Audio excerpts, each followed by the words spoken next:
નમસ્કાર મિત્રો, સ્વાગત છે તમારું આપ સૌને સિયારી ચેનલ ગુજરાતી સાહિત્ય વિદ નિકુંજ યુટ્યુબ ચેનલમાં. હું નિકુંજ પરમાર આપ સૌનું તહે દિલ સ્વાગત કરું છું. તો મિત્રો, એક સારા સમાચાર મળી રહ્યા છે. પેન્શનોની ભેટ. પેન્શનોની દર 5 વર્ષે 5% વધશે. લેટેસ્ટ પરિપત્ર. મિત્રો, 65 વર્ષથી વધારાના પેન્શન લાભ મળશે. મિત્રો, 65 લાખ જે પેન્શન ધારક છે એમના માટે લેટેસ્ટ અપડેટ મળી ગઈ છે. તેના વિશે આપણે ચર્ચા કરીશું. તે પહેલાં મિત્રો, જે વોટ્સઅપ ચેનલ ટેલિગ્રુપ બંને બનાવે છે, લિંક ડિસ્ક્રિપ્શન મૂકું છું. મિત્રો હશે જોઈન થઈ જાય તમને ચેનલ પર.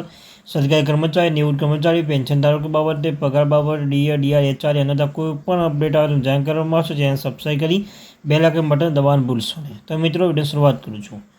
તો તમે જોઈ શકો છો અહીંયા કે દેશના 65 લાખ પેન્શનો માટે ખૂબ જ સારા સમાચાર છે. ઘણીવાર એવું જોવા મળે છે કે પેન્શનની ગરીબી જીવવી છે કારણ કે તેમની પેન્શન ઘણું ઓછું છે. આવી સ્થિતિમાં તેઓ પોતાનું ગુજરાન ચલાવવા માટે સક્ષમ નથી અને તેને જોતા સંસદીય સમિતિએ ભલામણ કરી હતી. 65 વર્ષની ઉંમરની વધારાનું પેન્શન લાભ આપવામાં આવશે. વર્તમાન નિયમ અનુસાર 80 વર્ષ પૂર્ણ કર્યા પછી તમારા પેન્શન 20% વધારો થાય છે, પરંતુ આ વધારો કોઈ ફાયદો નથી કારણ કે ખૂબ જ ઓછા પેન્શનને ઉંમર સુધી જીવી શકે છે. સંસદીય સમિતિએ વધારવાના પેન્શન માટે અંગે 2 દરખાસ્ત આપી છે. પહેલી છે કે પેન્શનની મુશ્કેલીઓ ધ્યાનમાં રાખીને સંસદીય સમિતિ કેન્દ્ર સરકારને વધારાનું પેન્શન લઈ 2 દરખાસ્ત આપી હતી. જેમાં પહેલો પ્રસ્તાવ હતો કે પેન્શન દર વર્ષે 1% વધારો કરવામાં આવે, જ્યારે બીજી દરખાસ્ત હતી કે જો કે સરકાર દર વર્ષ તેમાં 1% વધારો ન કરે તો 5 વર્ષ 5% વધારો કરવો જોઈએ. સાથે મિત્રો, પેન્શન વધારવું જોઈએ. સંસદીય સમિતિએ અવલોકન કર્યું કે ઘણા પેન્શનરો પોતાના જીવન હાડમાળીમાં વિતાવે છે, તેથી પેન્શન વધારવું જોઈએ કારણ કે તેની દેશની આર્થિક સ્થિતિ મુજબ પેન્શન ખૂબ જ ઓછું છે. અન્ય દેશોમાં પેન્શન સારું પેન્શન મળે છે, પરંતુ ભારતમાં તેનું પ્રમાણ ઘણું ઓછું હોય છે. જેનું પેન્શન ઓછું છે અને પેન્શનધારકો કેવી રીતે જીવન પસાર કરશે તે અંગે સંસદીય સમિતિએ કેન્દ્ર સરકાર પ્રસ્તાવ મોકલ્યો હતો. તો મિત્રો, વધારાના પેન્શનધારક આ રીતે પેન્શન વધારો થશે. જેમ કે સંસદીય સમિતિના સૂચન કર્યું હતું કે 65 વર્ષની ઉંમરની પેન્શનધારકો પેન્શન 5% વધારો કરવો જોઈએ. 70 વર્ષની ઉંમરે પહોંચ્યા પછી 10% વધારો થવો જોઈએ. 75 વર્ષની ઉંમરે 15% અને 80 વર્ષની ઉંમરે એટલે મિત્રો 80-20% પેન્શન દર 5 વર્ષે 5% વધારવું જોઈએ. જો આ શક્ય ન હોય તો દર વર્ષે 1% વધારવું જોઈએ એમ.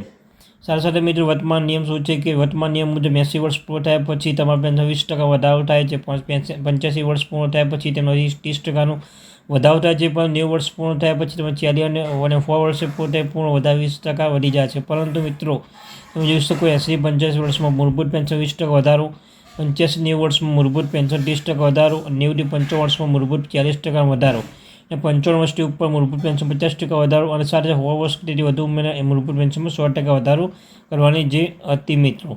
પરંતુ વધારાની પેન્શન લાગુ થતાં પેન્શન આ રીતે વધારો થશે. સંસદીય સમિતિ ભલામણ અનુસાર જો વધારાનું પેન્શન ઉપર પેન્શન વધારો થશે તો 65 વર્ષની ઉંમરની તમારા મૂળભૂત પેન્શનમાં 5% વધારો થશે. 70 વર્ષ 10% અને 75 વર્ષની ઉંમરે 15% વધારો થશે. તો મિત્રો, જોઈ શકો છો 65થી 70 વર્ષમાં મૂળભૂત પેન્શન 5% વધારો, ત્યારબાદ 70-75 વર્ષમાં મૂળભૂત 10% વધારો, 75-80માં મૂળભૂત 15% વધારો અને 80-85% મૂળભૂત પેન્શનમાં 20% વધારો કરવાની માંગ ઉઠી છે. સાથે મિત્રો, ઉદાહરણ તરીકે ધારો કે તમારો પગાર પેન્શન મૂળ પેન્શન 20,000 છે, 5% વધ્યા પછી તે સીધું 1,000 વર્ષે તેનું નવું મૂળભૂત પેન્શન 21,000 થશે અને તેના ઉપર તે મોંઘવારી ભથ્થું મળી જાય. જો આ રીતે જોવામાં આવે તો બરાબર પેન્શન સીધું 2,000 રૂપિયા વધારો થશે. રાજ્ય સરકારના પેન્શન ધારકોને આ લાભ મળી છે. હિમાચલ પ્રદેશ રાજ્ય સરકાર તેના પેન્શન ધારકોને આ પ્રકારના પેન્શન વધારવાનો લાભ આપે છે. તેમના પેન્શનમાં 65 વર્ષની ઉંમરે 5%નો વધારો કરવામાં આવે છે. 70 વર્ષની ઉંમરે 10%નો વધારો કરવામાં આવે છે. જ્યારે રાજસ્થાનમાં પેન્શન ધારક 75 વર્ષની ઉંમરે 10% વધારો આપવામાં આવે છે, પરંતુ કેન્દ્ર સરકાર દ્વારા હજુ સુધી પેન્શન આપવામાં આવી નથી. હજુ સુધી આ અંગે કોઈ પરિપત્ર બહાર પાડવામાં આવી નથી. આવી સ્થિતિમાં પેન્શન સંગઠન દ્વારા લાંબા સમય પેન્શનોને વધારે લાભ આપવાની માંગ કરવામાં આવી રહ્યા છે.